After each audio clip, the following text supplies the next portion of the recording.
¿Alguna vez te has hospedado en uno de esos hoteles antiguos, de esos con pasillos largos y alfombras gastadas que parecen susurrar historias de otra época?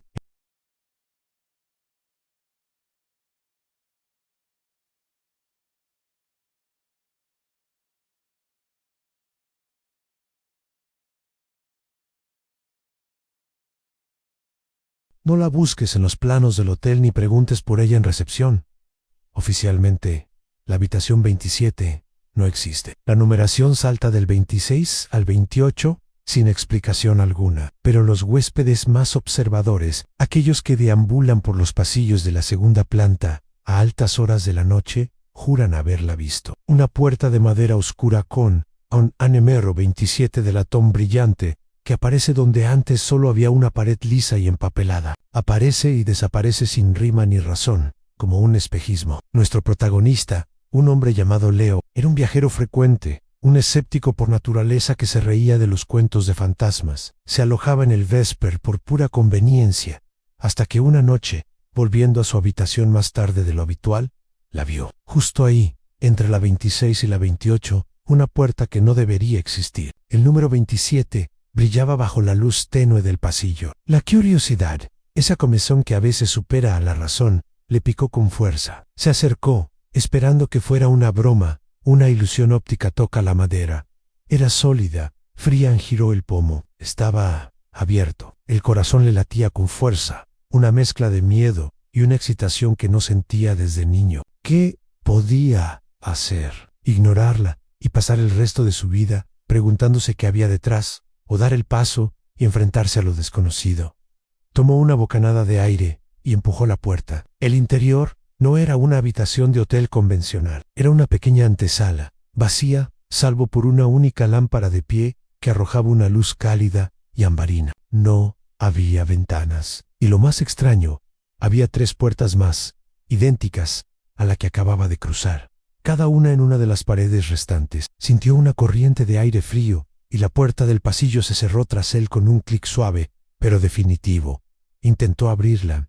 Estaba cerrada con llave. Un escalofrío le recorrió la espalda. Estaba atrapado. Se acercó a la primera puerta, la de la izquierda. No había nada que indicara que había detrás. Con el corazón en un puño, la abrió. El olor a hierba recién cortada y a tierra húmeda lo golpeó de inmediato. No estaba en el hotel. Estaba en un jardín, bajo un sol radiante de verano. Vio a un niño pequeño, de unos 5 años, persiguiendo mariposas con una red. El niño se giró y Leo se quedó sin aliento. Era él mismo. Estaba viendo un recuerdo, un día de verano olvidado en casa de sus abuelos. Podía sentir el calor en su piel, oír la risa lejana de su abuela. La escena era tan vívida, tan real, que intentó llamar al niño, a su yo del pasado, pero su voz no salía. Era un espectador invisible. Cuando una mariposa azul se posó en la nariz del niño, la puerta se cerró sola. Temblando, se dirigió a la segunda puerta, la del centro. Al abrirla, el ambiente cambió por completo. El aire olía a tiza y a libros viejos. Estaba en un aula de secundaria. En la pizarra había ecuaciones de física que ya no recordaba. Y allí estaba él, un adolescente con el pelo revuelto y una camiseta de su banda favorita, mirando por la ventana, soñando despierto. A su lado, una chica le pasaba una nota doblada. Leo recordó de golpe era Sara, su primer amor. La nota decía: «Nos vemos después de clase». Una oleada de nostalgia y una punzada de tristeza lo invadieron.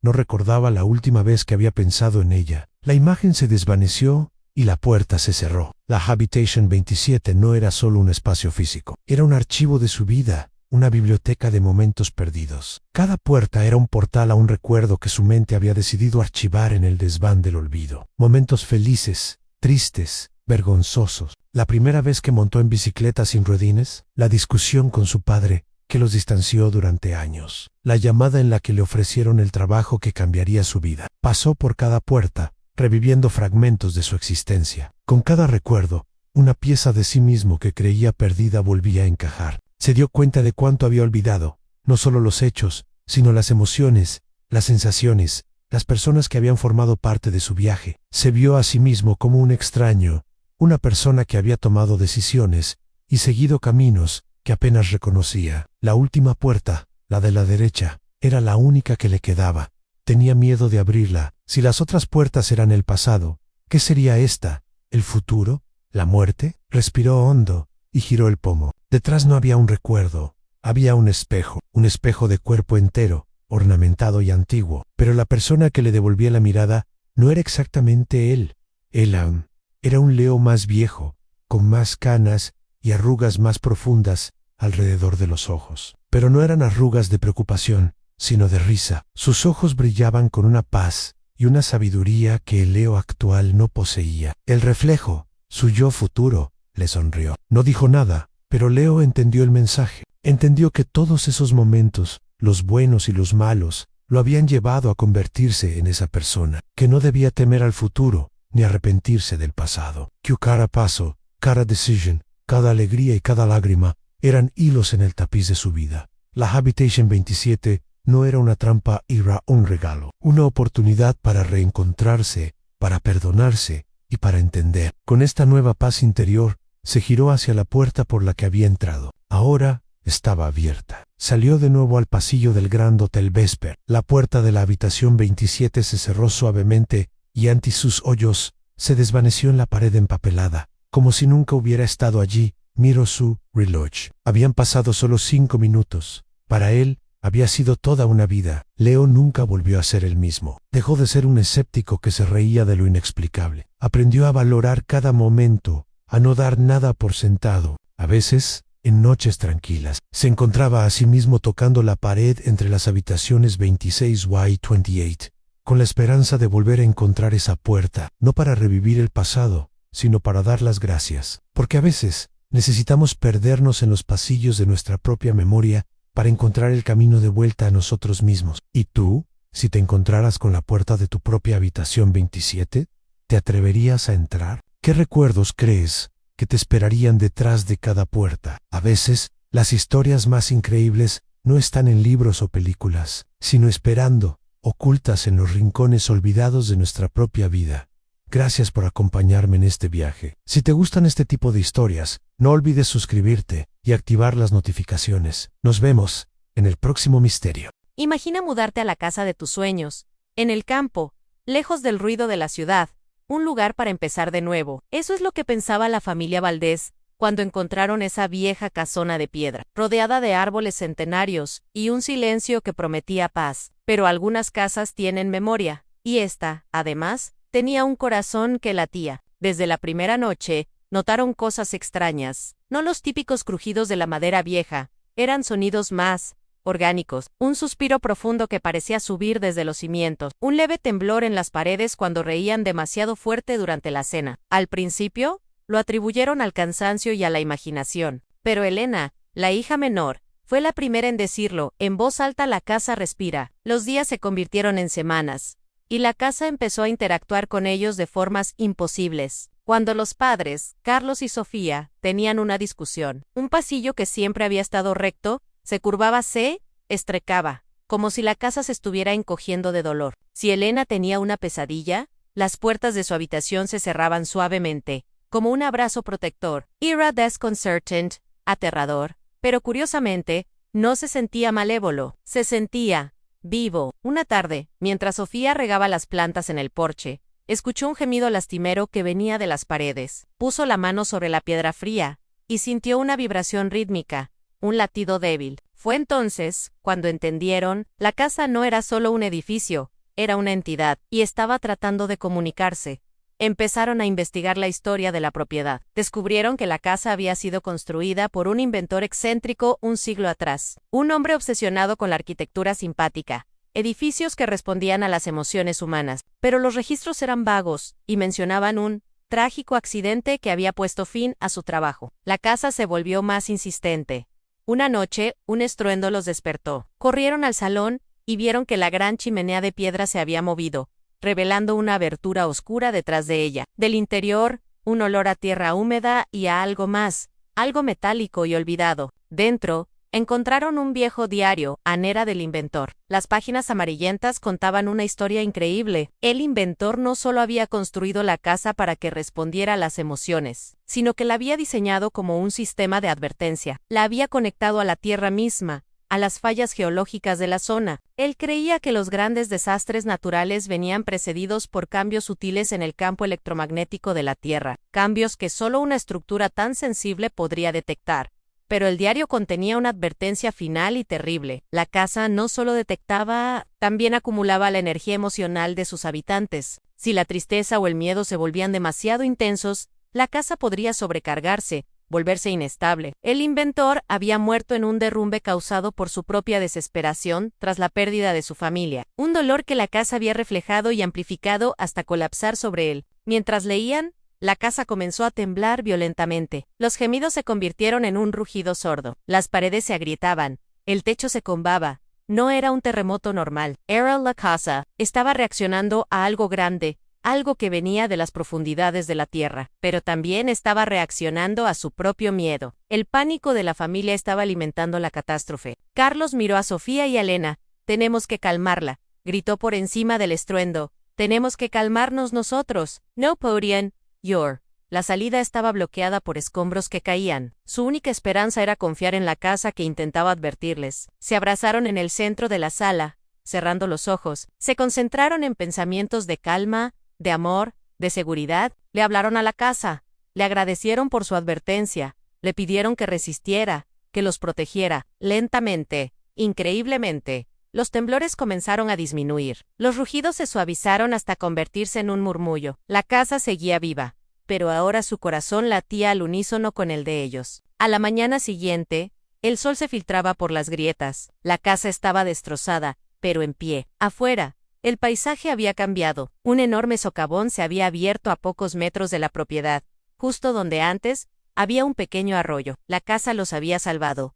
La familia Valdés no abandonó la casa. Al contrario, comenzaron a repararla, pieza por pieza. Ahora entendían que no vivían en una casa embrujada, sino en un guardián silencioso, un miembro más de la familia. Aprendieron a escuchar sus suspiros, a interpretar sus quejidos y a controlar sus propias emociones, sabiendo que cada sentimiento era compartido con las paredes que los rodeaban, porque en ese rincón del mundo habían encontrado un hogar que no solo les daba cobijo, sino que también sentía, advertía y sobre todo, protegía. Una casa con un alma propia. ¿Te ha gustado esta historia? Hay muchos misterios escondidos en los lugares más inesperados. Si quieres descubrir más relatos como este, no olvides suscribirte y activar las notificaciones. Déjame un comentario contándome qué harías si descubrieras que tu casa está viva. Gracias por acompañarme en este viaje. Hasta la próxima. Imagina un mundo donde tus sueños no son solo tuyos. Un futuro no muy lejano donde la tecnología nos ha dado el poder de conectar nuestras mentes mientras dormimos, de visitar los paisajes oníricos de otros, de compartir nuestras fantasías más profundas. Es la era de la máquina de sueños, una invención que prometía unir a la humanidad a un nivel completamente nuevo, una utopía de experiencias compartidas. Al principio, era algo más. Podías volar por cielos inventados por tu mejor amigo, explorar ciudades submarinas salidas de la imaginación de un artista, o revivir los recuerdos más felices de tus abuelos, como si fueran tuyos. El mundo se maravilló, la empatía creció, la gente sentía que por fin se entendía de verdad. Las barreras del lenguaje, la cultura y la distancia se desvanecían cada noche. Pero como con toda gran tecnología, la oscuridad no tardó en encontrar una grieta por la que colarse. Nuestra historia sigue a Elara, una joven diseñadora de paisajes oníricos. Ella no es una heroína de acción ni una genio de la tecnología. Es una soñadora, literalmente. Su talento es crear mundos en su mente, paraísos digitales que la gente paga por visitar mientras duerme. Sus sueños son famosos por su belleza y su paz. Oasis de tranquilidad en un mundo cada vez más caótico. Para Elara, su mente es su santuario y su lienzo. Una mañana, Elara se despierta con una sensación extraña, un residuo amargo, que no pertenece a sus creaciones. En las noticias, escucha sobre un audaz robo de datos en una corporación multinacional. Los detalles son confusos, pero los testigos hablan de una intrusión imposible, de sistemas de seguridad, vulnerados de una forma que nadie puede explicar. Elara no le da importancia, hasta que la noche siguiente, la sensación regresa, más fuerte. Y con ella, un nuevo titular, un político desacreditado, un secreto vergonzoso revelado de la nada, arruinando su carrera. Elara empieza a notar patrones, pequeños detalles de los crímenes que resuenan con elementos de sus propios sueños privados, aquellos que nunca ha compartido con nadie. Una calle empedrada, que solo existe en su memoria de infancia. Una melodía que tararea para sí misma, una arquitectura imposible que dibujó en su cuaderno de bocetos. Alguien no solo está visitando sus sueños, alguien los está usando, los está retorciendo, está convirtiendo su santuario en una escena del crimen. Alguien, a quien los medios empiezan a llamar el ladrón de sueños, está entrando en sus paisajes oníricos sin permiso, robando sus ideas, sus diseños, y usándolos como planos para cometer crímenes en el mundo real. La belleza de sus creaciones se convierte en la coartada perfecta. Nadie sospecharía que un pacífico jardín flotante podría ser el mapa para infiltrarse en una bóveda de alta seguridad. El Ara acude a las autoridades, pero se ríen de ella. ¿Cómo puedes probar que alguien ha robado un sueño? No hay huellas dactilares en la imaginación, no hay cámaras de seguridad en el subconsciente. Para el mundo, ella es solo una chica con demasiada imaginación, quizás afectada por el estrés de su propio trabajo, sola y desesperada. El Ara se da cuenta de que la única forma de detener a este intruso es enfrentarlo en su propio terreno, el mundo de los sueños. Debe hacer algo que nunca se ha atrevido a hacer, convertirse en una cazadora dentro de su propia mente. Tiene que aprender a controlar el entorno onírico no solo para crear, sino para defenderse, para tender trampas, para luchar. Sus sueños, antes llenos de luz y maravillas, ahora deben convertirse en laberintos, en fortalezas. Cada noche, cuando se conecta a la máquina, no es para descansar, es para ir a la guerra. El Ara se adentra en las profundidades del universo, el espacio compartido donde los sueños de millones de personas se entrelazan. Es un lugar caótico y peligroso, donde la física no aplica y las pesadillas pueden volverse corpóreas. Busca pistas, cualquier rastro que el ladrón haya podido dejar atrás. Sigue ecos de sus propias creaciones, ahora corruptas y distorsionadas. Atraviesa mercados negros, donde se venden recuerdos robados y pesadillas a medida. En su viaje, conoce a otros que han sido víctimas del ladrón de sueños, personas cuyas mentes han sido saqueadas, dejándolos con traumas y vacíos que no pueden explicar. Forma una alianza improbable con un ex-ingeniero de la máquina, un hombre atormentado por la culpa de haber ayudado a crear una tecnología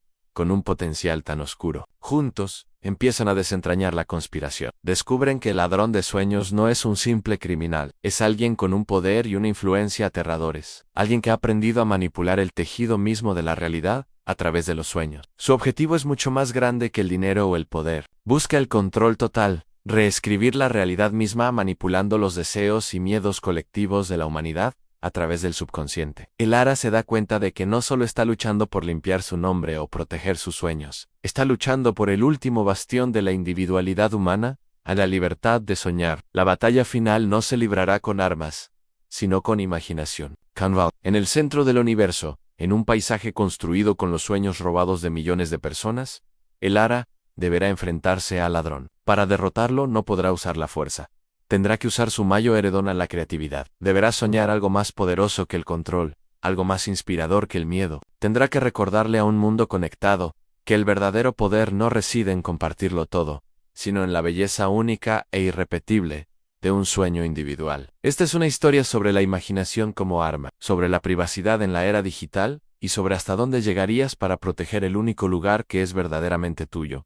¿Qué pasa cuando tu mente ya no te pertenece? Si te fascinan los thrillers de ciencia ficción que te hacen pensar, con mundos espectaculares y giros que te volarán la cabeza, esta es la historia que estabas esperando. Prepárate para un viaje alucinante, donde la línea entre el sueño y la realidad se desvanece por completo. Gracias por acompañarme en este recorrido. Si te gustó esta idea, no olvides dejar un like, compartirlo con otros amantes de la ciencia ficción y suscribirte para no perderte ninguna de nuestras futuras exploraciones narrativas. Cuéntame en los comentarios, ¿qué harías si descubrieras que alguien está usando tus sueños? Nos vemos en la próxima historia.